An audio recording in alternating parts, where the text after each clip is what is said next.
Today we make kusawara rice. And we fry the meat. And we put on down.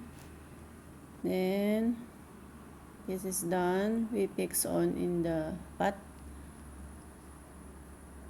Ayan. Papatas natin siya ng mabuti.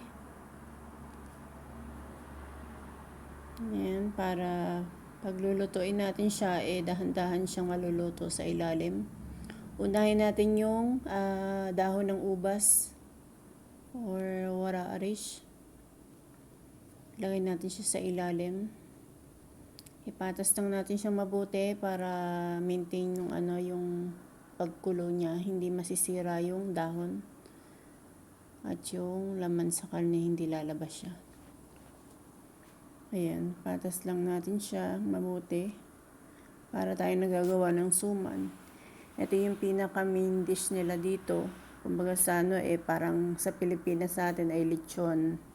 Ayan ang pinaka gusto nilang pagkain. Mahirap siyang gawin pero madaling kainin.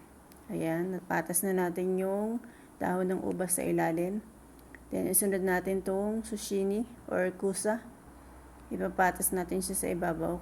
Kaya sa ibabaw siya kasi madali siyang maluto. Ayan. Papatas din natin siyang mabuti para hindi siya masyadong pagkulo nung sa ilalim. Din yung sa ibabaw. Maluluto din yung ibabaw.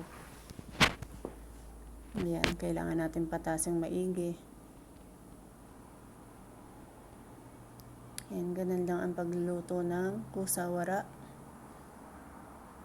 Ayan, napatas na natin siya. Tatakpan natin siya ng isang pinggan sa ibabaw. Lalagyan ng lemon and salt. Ayan, lalagay natin siya sa apoy ng mahina lang.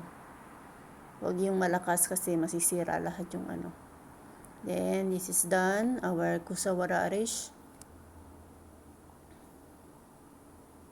Easy to eat but not easy to make.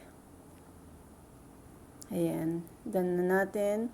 Padala natin to sa Abu Dhabi sa kapatid ng amo ko.